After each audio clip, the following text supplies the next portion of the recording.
During my long and intimate acquaintance with Mr. Sherlock Holmes, I had never heard him refer to his relations, and hardly ever to his own early life.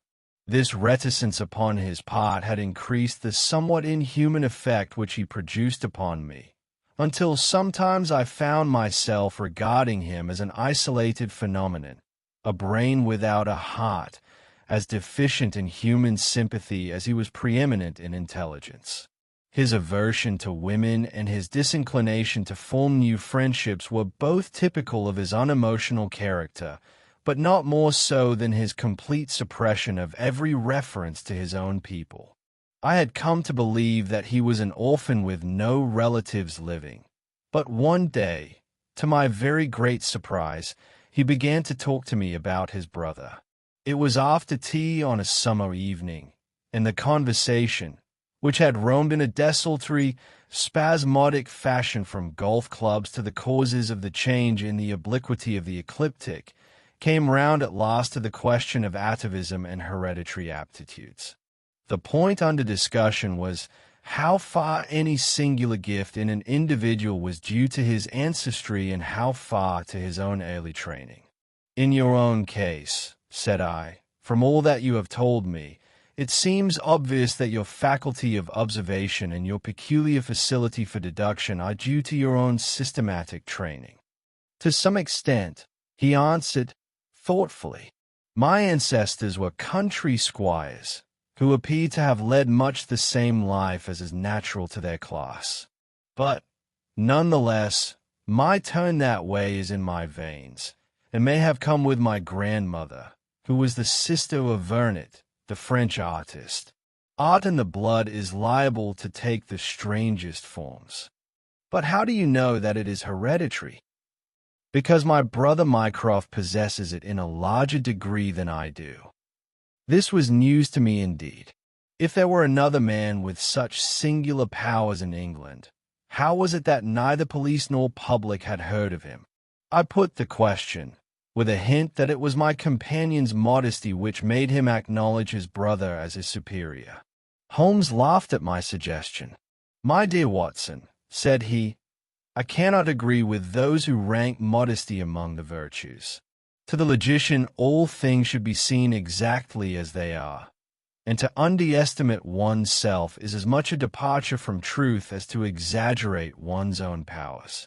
When I say, therefore, that Mycroft has better powers of observation than I, you may take it that I am speaking the exact and literal truth." "Is he your junior?" "7 years my senior." "How comes it that he is unknown?" "Oh, he is very well known in his own circle." "Where, then?" "Well, in the Diogenes Club, for example." I had never heard of the institution, and my face must have proclaimed as much, for Sherlock Holmes pulled out his watch. "The Diogenes Club is the queerest club in London, and Mycroft one of the queerest men. He's always there from 5:45 to 8:20. It's 6 now. So if you care for a stroll this beautiful evening, I shall be very happy to introduce you to 2 curiosities."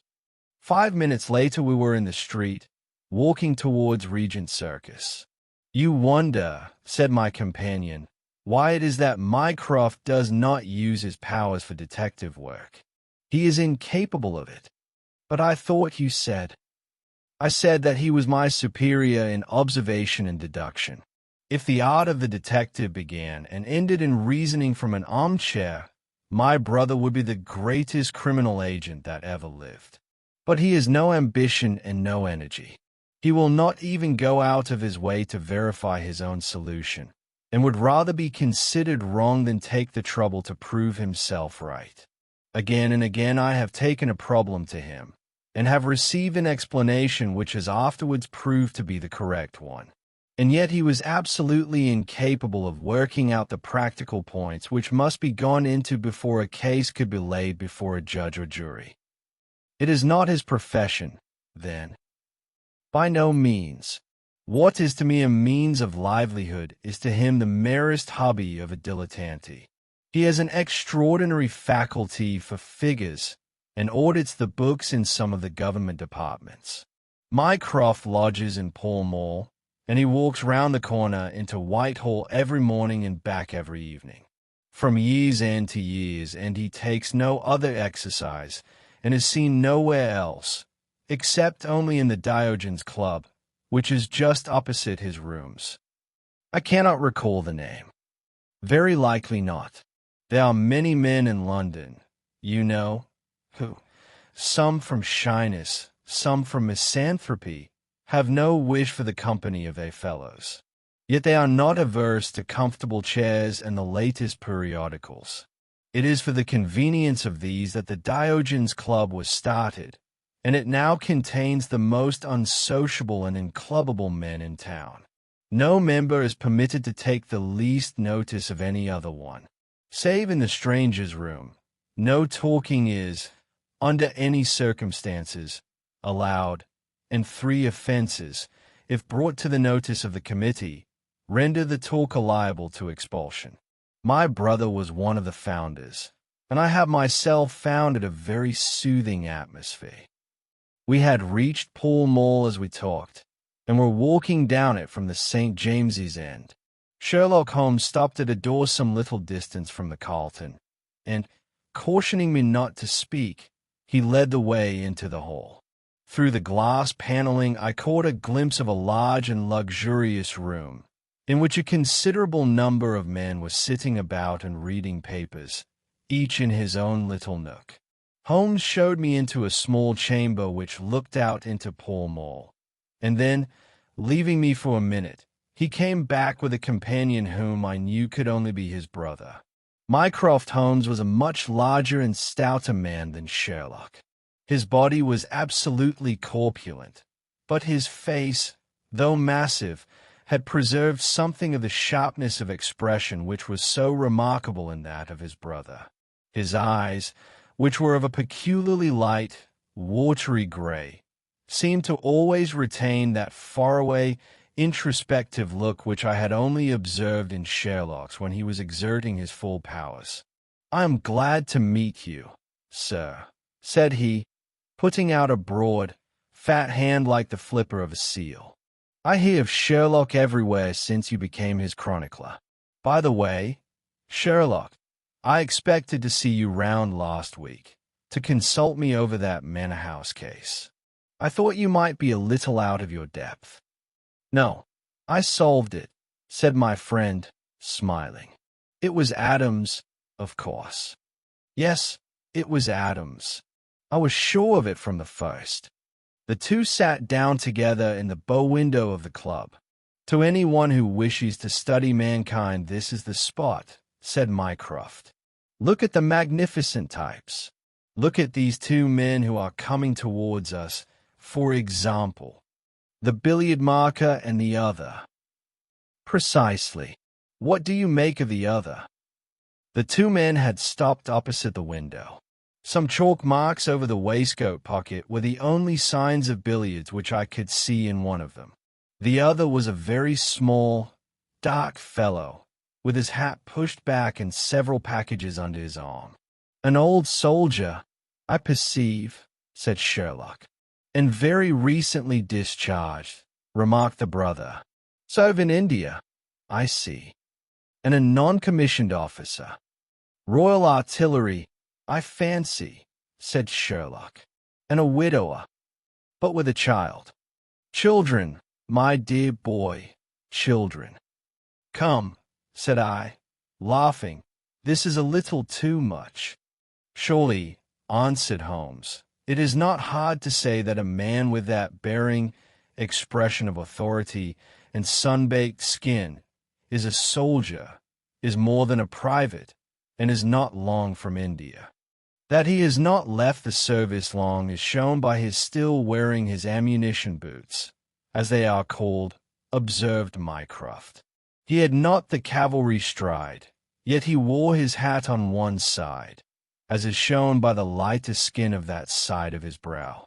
His weight is against his being a sapper. He is in the artillery. Then, of course, his complete mourning shows that he has lost some one very day. The fact that he is doing his own shopping looks as though it were his wife. He has been buying things for children, you perceive. There is a rattle, which shows that one of them is very young. The wife probably died in childbed. The fact that he has a picture book under his arm shows that there is another child to be thought of. I began to understand what my friend meant when he said that his brother possessed even keener faculties that he did himself. He glanced across at me and smiled. Mycroft took snuff from a tortoiseshell box and brushed away the wandering grains from his coat front with a large, red silk handkerchief. "By the way, Sherlock," said he, "I have had something quite after your own heart, a most singular problem submitted to my judgment. I really had not the energy to follow it up save in a very incomplete fashion, but it gave me a basis for some pleasing speculation. If you would care to hear the facts." "My dear Mycroft, I should be delighted." The brother scribbled a note upon a leaf of his pocket-book, and, ringing the bell, he handed it to the waiter. "I have asked Mr. Mellors to step across," said he. "He lodges on the floor above me, and I have some slight acquaintance with him, which led him to come to me in his perplexity. Mr. Mellors is a Greek by extraction, as I understand, and he is a remarkable linguist. He earns his living partly as interpreter in the law courts and partly by acting as guide to any wealthy Orientals who may visit the Northumberland Avenue hotels. I think I will leave him to tell his very remarkable experience in his own fashion." A few minutes later we were joined by a short, stout man whose olive face and coal-black hair proclaimed his southern origin, though his speech was that of an educated Englishman. He shook hands eagerly with Sherlock Holmes, and his dark eyes sparkled with pleasure when he understood that the specialist was anxious to hear his story. "I do not believe that the police credit me, on my word. I do not," said he in a wailing voice. "Just because they have never heard of it before, they think that such a thing cannot be. But I know that I shall never be easy in my mind until I know what has become of my poor man with the sticking plaster upon his face." "I'm all attention," said Sherlock Holmes. "This is Wednesday evening," said Mr. Mellors. "Well, then, it was Monday night, only 2 days ago, you understand, that all this happened. I am an interpreter, as perhaps my neighbor there has told you. I interpret all languages, or nearly all, but as I am a Greek by birth and with a Grecian name, it is with that particular tongue that I am principally associated. For many years I have been the chief Greek interpreter in London, and my name is very well known in the hotels. It happens not infrequently that I am sent for at strange hours by foreigners who get into difficulties, or by travelers who arrive late and wish my services. I was not surprised, therefore, on Monday night when a Mr. Latimer, a very fashionably dressed young man, came up to my rooms and asked me to accompany him in a cab which was waiting at the door. A Greek friend had come to see him upon business, he said, and as he could speak nothing but his own tongue, the services of an interpreter were indispensable. He gave me to understand that his house was some little distance off, in Kensington, and he seemed to be in a great hurry, bustling me rapidly into the cab when we had descended to the street. I say into the cab, but I soon became doubtful as to whether it was not a carriage in which I found myself. It was certainly more roomy than the ordinary full-wheeled disgrace to London, and the fittings, though frayed, were of rich quality. Mr. Latimer seated himself opposite to me, and we started off through Charing Cross and up the Shaftesbury Avenue. We had come out upon Oxford Street, and I had ventured some remark as to this being a roundabout way to Kensington, when my words were arrested by the extraordinary conduct of my companion. He began by drawing a most formidable-looking bludgeon loaded with lead from his pocket, and switching it backward and forward several times, as if to test its weight and strength. Then he placed it without a word upon the seat beside him. Having done this, he drew up the windows on each side, and I found to my astonishment that they were covered with paper so as to prevent my seeing through them. "I am sorry to cut off your view, Mr. Mellors," said he. "The fact is that I have no intention that you should see what the place is to which we are driving. It might possibly be inconvenient to me if you could find your way there again." As you can imagine, I was utterly taken aback by such an address. My companion was a powerful, broad-shouldered young fellow, and, apart from the weapon, I should not have had the slightest chance in a struggle with him. "This is very extraordinary conduct, Mr. Latimer," I stammered. "You must be aware that what you are doing is quite illegal." "It is somewhat of a liberty, no doubt," said he, "but we'll make it up to you. I must warn you, however, Mr. Mellors, that if at any time tonight you attempt to raise an alarm or do anything which is against my interests, you will find it a very serious thing. I beg you to remember that no one knows where you are, and that, whether you are in this carriage or in my house, you are equally in my power." His words were quiet, but he had a rasping way of saying them which was very menacing. I sat in silence, wondering what on earth could be his reason for kidnapping me in this extraordinary fashion. Whatever it might be, it was perfectly clear that there was no possible use in my resisting, and that I could only wait to see what might befall. For nearly 2 hours we drove without my having the least clue as to where we were going. Sometimes the rattle of the stones told of a paved causeway, and at others our smooth, silent course suggested asphalt. But, save by this variation in sound, there was nothing at all which could in the remotest way help me to form a guess as to where we were. The paper over each window was impenetrable to light, and a blue curtain was drawn across the glasswork in front. It was 7:15 when we left Pall Mall, and my watch showed me that it was 10 minutes to 9 when we at last came to a standstill. My companion let down the window, and I caught a glimpse of a low, arched doorway with a lamp burning above it. As I was hurried from the carriage, it swung open, and I found myself inside the house, with a vague impression of a lawn and trees on each side of me as I entered. Whether these were private grounds, however, or bona fide country was more than I could possibly venture to say. There was a colored gas lamp inside which was turned so low that I could see little save that the hall was of some size and hung with pictures. In the dim light, I could make out that the person who had opened the door was a small, mean-looking, middle-aged man with rounded shoulders. As he turned towards us, the glint of the light showed me that he was wearing glasses. "Is this Mr. Mellors, Harold?" said he. "Yes." "Well done, well done. No ill will, Mr. Mellors, I hope, but we could not get on without you. If you deal fair with us, you will not regret it. But if you try any tricks, God help you." He spoke in a nervous, jerky fashion, and with little giggling laughs in between. But somehow he impressed me with fear more than the other. "What do you want with me?" I asked. "Only to ask a few questions of a Greek gentleman who is visiting us, and to let us have the answers. But say no more than you are told to say." Oh, here came the nervous giggle again. "You had better never have been born." As he spoke, he opened a door and showed the way into a room which appeared to be very richly furnished, but again the only light was afforded by a single lamp half turned down.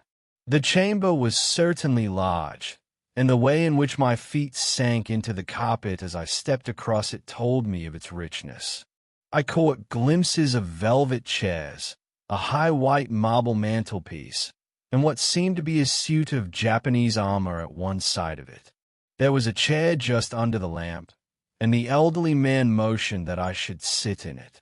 The younger had left us, but he suddenly returned through another door, leading with him a gentleman clad in some sort of loose dressing gown who moved slowly towards us. As he came into the circle of dim light which enabled me to see him more clearly, I was thrilled with horror at his appearance. He was deadly pale and terribly emaciated, with the protruding, brilliant eyes of a man whose spirit was greater than his strength. But what shocked me more than any signs of physical weakness was that his face was grotesquely crisscrossed with sticking plaster, and that one large pad of it was fastened over his mouth. "Have you the slate, Harold?" cried the older man, as this strange being fell rather than sat down into a chair. "Are his hands loose? Now, then, give him the pencil. You are to ask the questions, Mr. Mellors, and he will write the answers. Ask him first of all whether he is prepared to sign the papers." The man's eyes flashed fire. "Never." He wrote in Greek upon the slate. "On no condition." I asked, at the bidding of our tyrant. "Only if I see her married in my presence by a Greek priest whom I know." The man giggled in his venomous way. "You know what awaits you, then. I care nothing for myself." These are samples of the questions and answers which made up our strange half-spoken, half-written conversation. Again and again I had to ask him whether he would give in and sign the documents. Again and again I had the same indignant reply. But soon a happy thought came to me. I took to adding on little sentences of my own to each question, innocent ones at first, to test whether either of our companions knew anything of the matter, and then, as I found that they showed no signs, I played a more dangerous game. Our conversation ran something like this. "You can do no good by this obstinacy. Who are you?" "I care not. I am a stranger in London. Your fate will be upon your own head. How long have you been here?" "Let it be so. 3 weeks. The property can never be yours. What ails you?" "It shall not go to villains. They are starving me. You shall go free if you sign." "What house is this?" "I will never sign. I do not know. You are not doing her any service. What is your name?" "Let me hear her say so." "Cratides. You shall see her if you sign." "Where are you from?" "Then I shall never see her." "Athens." Another 5 minutes, Mr. Holmes, and I should have wormed out the whole story under their very noses. My very next question might have cleared the matter up, but at that instant the door opened and a woman stepped into the room. I could not see her clearly enough to know more than that she was tall and graceful, with black hair, and clad in some sort of loose white gown. "Harold," said she, speaking English with a broken accent, "I could not stay away longer. It is so lonely up there with only, oh, my God, it is Paul." These last words were in Greek, and at the same instant the man with a convulsive effort tore the plaster from his lips, and screaming out "Sophie, Sophie," rushed into the woman's arms. Their embrace was but for an instant, however, for the younger man seized the woman and pushed her out of the room, while the elder easily overpowered his emaciated victim and dragged him away through the other door. For a moment I was left alone in the room, and I sprang to my feet with some vague idea that I might in some way get a clue to what this house was in which I found myself. Fortunately, however, I took no steps, for looking up I saw that the older man was standing in the doorway with his eyes fixed upon me. "That will do, Mr. Mellors," said he. "You perceive that we have taken you into our confidence over some very private business. We should not have troubled you, only that our friend who speaks Greek and who began these negotiations has been forced to return to the East. It was quite necessary for us to find someone to take his place, and we were fortunate in hearing of your powers." I bowed. "There are 5 sovereigns here," said he, walking up to me, "which will, I hope, be a sufficient fee. But remember, he added, tapping me lightly on the chest and giggling, if you speak to a human soul about this, one human soul, mind, well, may God have mercy upon your soul. I cannot tell you the loathing and horror with which this insignificant-looking man inspired me. I could see him better now as the lamplight shone upon him. His features were peaky and sallow, and his little pointed beard was thready and ill-nourished. He pushed his face forward as he spoke, and his lips and eyelids were continually twitching like a man with St. Vitus's dance.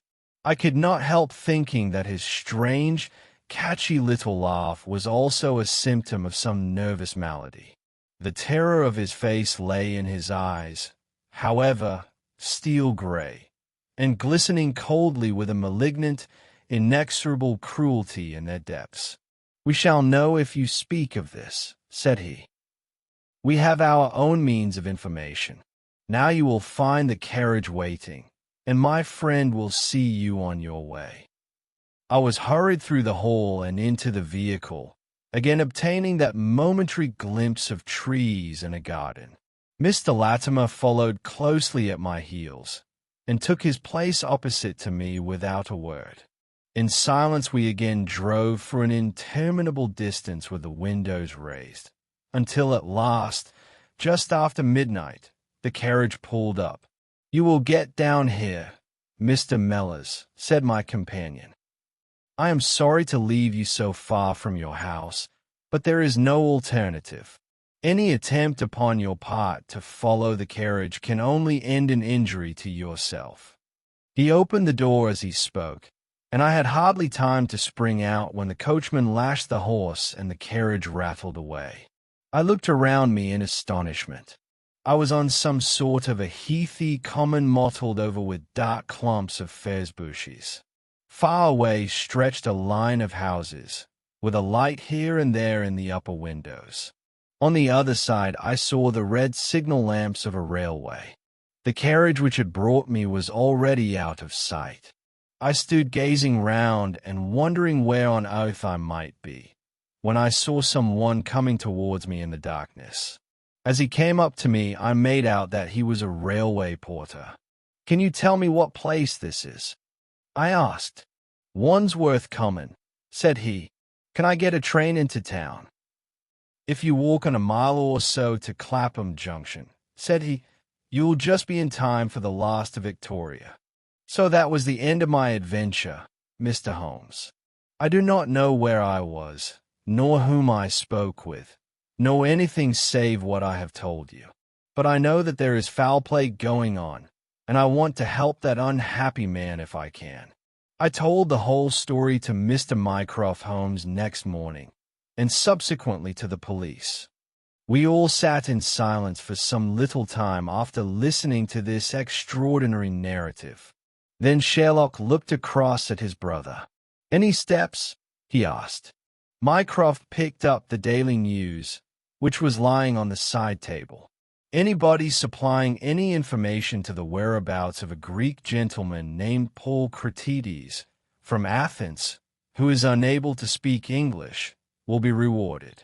A similar reward paid to anyone giving information about a Greek lady whose first name is Sophie. X 2473. That was in all the dailies. No answer. How about the Greek legation? I have inquired. They know nothing. A wire to the head of the Athens police, then. Sherlock has all the energy of the family, said Mycroft, turning to me.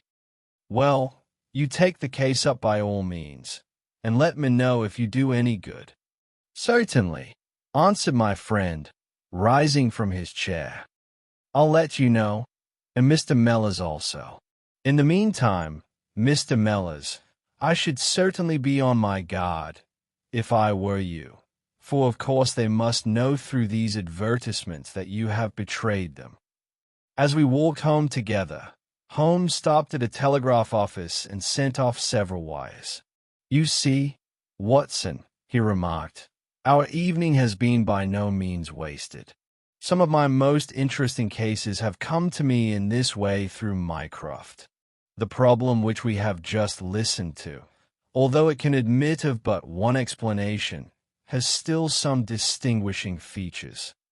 You have hopes of solving it. Well, knowing as much as we do, it will be singular indeed if we fail to discover the rest. You must yourself have formed some theory which will explain the facts to which we have listened. In a vague way, yes.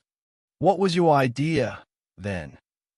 It seemed to me to be obvious that this Greek girl had been carried off by the young Englishman named Harold Latimer. Carried off from where? Athens, perhaps. Sherlock Holmes shook his head. This young man could not talk a word of Greek. The lady could talk English fairly well. Inference that she had been in England some little time, but he had not been in Greece. Well, then, we will presume that she had come on a visit to England, and that this Harold had persuaded her to fly with him. That is more probable. Then the brother for that, I fancy, must be the relationship comes over from Greece to interfere. He imprudently puts himself into the power of the young man and his older associate. They seize him and use violence towards him in order to make him sign some papers to make over the girl's fortune of which he may be trustee to them. This he refuses to do. In order to negotiate with him, they have to get an interpreter, and they pitch upon this Mr. Mellors, having used some other one before. The girl is not told of the arrival of her brother, and finds it out by the merest accident. "Excellent, Watson," cried Holmes. "I really fancy that you are not far from the truth. You see that we hold all the cards, and we have only to fear some sudden act of violence on their part. If they give us time, we must have them. But how can we find where this house lies?" "Well, if our conjecture is correct and the girl's name is always Sophocrates, we should have no difficulty in tracing her. That must be our main hope, for the brother is, of course, a complete stranger. It is clear that some time has elapsed since this Harold established these relations with the girl some weeks, at any rate since the brother in Greece has had time to hear of it and come across. If they have been living in the same place during this time, it is probable that we shall have some answer to Mycroft's advertisement. We had reached our house in Baker Street while we had been talking. Holmes ascended the stair first, and as he opened the door of our room he gave a start of surprise. Looking over his shoulder, I was equally astonished. His brother Mycroft was sitting smoking in the armchair. "Come in, Sherlock. Come in, sir," said he blandly, smiling at our surprised faces. "You don't expect such energy from me, do you, Sherlock? But somehow this case attracts me. How did you get here?" "I passed you in a hansom. There's been some new development. I had an answer to my advertisement." "Ah, yes, it came within a few minutes of your leaving." "And to what effect?" Mycroft Holmes took out a sheet of paper. "Here it is," said he, "written with a J pen on royal cream paper by a middle-aged man with a weak constitution. 'Sir,' he says, 'in answer to your advertisement of today's date, I beg to inform you that I know the young lady in question very well. If you should care to call upon me, I could give you some particulars as to her painful history. She is living at present at the Motels, Beckenham. Yours faithfully, J. Davenport.'" "He writes from Lower Brixton," said Mycroft Holmes. "Do you not think that we might drive to him now, Sherlock, and learn these particulars? My dear Mycroft, the brother's life is more valuable than the sister's story. I think we should call at Scotland Yard for Inspector Gregson, and go straight out to Beckenham. We know that a man is being done to death, and every hour may be vital. Better pick up Mr. Mellors on our way," I suggested. "We may need an interpreter." "Excellent," said Sherlock Holmes. "Send the boy for a four-wheeler, and we shall be off at once." He opened the table drawer as he spoke, and I noticed that he slipped his revolver into his pocket. "Yes," said he, in answer to my glance. "I should say from what we have heard that we are dealing with a particularly dangerous gang." It was almost dark before we found ourselves in Pall Mall, at the rooms of Mr. Mellors. A gentleman had just called for him, and he was gone. "Can you tell me where?" asked Mycroft Holmes. "I don't know, sir," answered the woman who had opened the door. "I only know that he drove away with the gentleman in a carriage." "Did the gentleman give a name?" "No, sir. He wasn't a tall, handsome, dark young man." "Oh, no, sir. He was a little gentleman, with glasses, thin in the face, but very pleasant in his ways, for he was laughing all the time that he was talking." "Come along," cried Sherlock Holmes, abruptly. "This grows serious," he observed, as we drove to Scotland Yard. "These men have got hold of Mellors again. He is a man of no physical courage, as they are well aware from their experience the other night.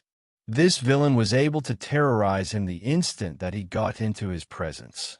No doubt they want his professional services, but, having used him, they may be inclined to punish him for what they will regard as his treachery. Our hope was that, by taking train, we might get to Beckenham as soon or sooner than the carriage. On reaching Scotland Yard, however, it was more than an hour before we could get Inspector Gregson and comply with the legal formalities which would enable us to enter the house. It was 10:15 before we reached London Bridge, and 10:30 before the four of us alighted on the Beckenham platform. A drive of half a mile brought us to the Motels, a large, dark house standing back from the road in its own grounds. Here we dismissed our cab and made our way up the drive together. "The windows are all dark," remarked the inspector. "The house seems deserted." "Our birds are flown and the nest empty," said Holmes. "Why do you say so?" "A carriage heavily loaded with luggage has passed out during the last hour." The inspector laughed. "I saw the wheel tracks in the light of the gate lamp. But where does the luggage come in?" "You may have observed the same wheel tracks going the other way, but the outward-bound ones were very much deeper, so much so that we can say for certainty that there was a very considerable weight on the carriage." "You get a trifle beyond me there," said the inspector, shrugging his shoulder. "It will not be an easy door to force, but we will try if we cannot make some one hear us." He hammered loudly at the knocker and pulled at the bell, but without any success. Holmes had slipped away, but he came back in a few minutes. "I have a window open," said he. "It is a mercy that you are on the side of the force, and not against it, Mr. Holmes," remarked the inspector, as he noted the clever way in which my friend had forced back the catch. "Well, I think that under the circumstances we may enter without an invitation." One after the other we made our way into a large apartment, which was evidently that in which Mr. Mellors had found himself. The inspector had lit his lantern, and by its light we could see the two doors, the curtain, the lamp, and the suit of Japanese mail as he had described them. On the table lay 2 glasses, an empty brandy bottle, and the remains of a meal. "What is that?" asked Holmes, suddenly. We all stood still and listened. A low moaning sound was coming from somewhere over our heads. Holmes rushed to the door and out into the hall. The dismal noise came from upstairs.